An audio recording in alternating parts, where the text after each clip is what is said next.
we're gun runners. Let's go run some guns. Is that legal? It's not illegal.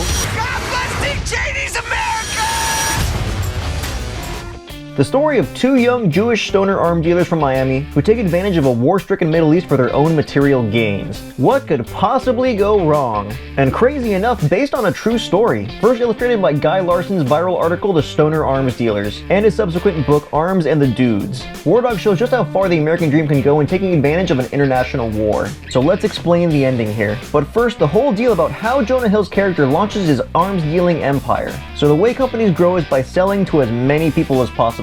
But Ephraim realized that he could succeed by selling to only one customer, the US military. And no business or government agency buys and sells as much shit as the Department of Defense. And by law, every Pentagon purchase order is required to be open to the public. And under the Bush administration, small businesses like Ephraim's AEY, which nobody still knows the meaning of, maybe it's not even an acronym, maybe rapper Gucci Mane stole it as his catchphrase. Ay! Anyway, under the Bush administration, small businesses like AEY could partake and were guaranteed a share of the arms deal. Cha-ching, right? No, seriously, here's the link. It's also in the description below of the contracts awarded to various large and small businesses. Most, if not all, ranging in the tens of hundreds of millions of dollars. Why the fuck am I sitting here making YouTube videos? Oh yeah, because money is the root of all evil and can't really buy you happiness, but it can buy you a sports bike. And honestly, have you ever seen anybody sad on a sports bike? But back to the movie. So of course, spoiler warning if you haven't seen the film. So did Bradley Cooper's character plan on screwing Jonah Hill and Miles Teller's character from the start? And how exactly did Ephraim and David end up in the arms of the FBI? And what's life like for Ephraim Devroli and David Packhouse now? So back to the Bradley Cooper question. Yes, he did intentionally screw them over, because just like Ephraim and David, Bradley Cooper's character is simply in it for the money. That's why he charges them a 400% markup on ammo, being that he only paid 2.5 cents per round, and he charges Ephraim and David 10 cents a round. He was just playing the middleman to these middlemen. It's middlemanception.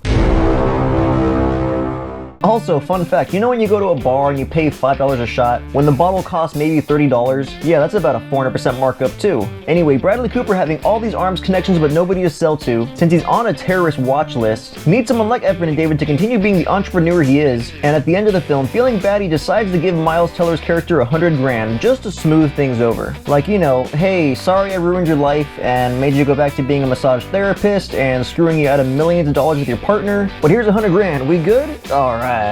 But how exactly does the FBI get the jump on Ephraim and David? Well, it all started with Ephraim not paying the box packaging guy for illegally repacking the Chinese AK ammo, and he's just like, well, screw you guys, I'm calling the police. And Ephraim's silent partner negotiated a deal where as long as he wore a wire and got them to confess to everything that they did, that he would get a reduced sentence. This leads to Ephraim getting 4 years of jail time, and David only getting 7 months house arrest. But where are they now? Well, Ephraim is still an entrepreneur and an author. He wrote the tell-all memoir called Once a Gun Runner, which you can buy a hardcover for a little over $25. Yeah, I see where the film got the whole Scarface vibe now. He's also part of an ongoing suit with Warner Brothers Pictures for the War Dogs movie. And as far as David Packhouse, he invented the Beat Buddy. That's not even a joke, it's actually really cool. It's a little beat maker for guitar players. Crazy, right? But that's everything I have for the ending explained of War Dogs. Tons of Scarface Easter eggs, and just a great movie that shows when you give some young kids a bunch of money, a bunch of entertaining events are sure to follow. Be sure to comment below your favorite scene from the movie,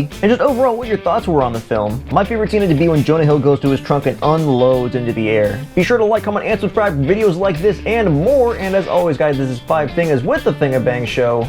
I'm out.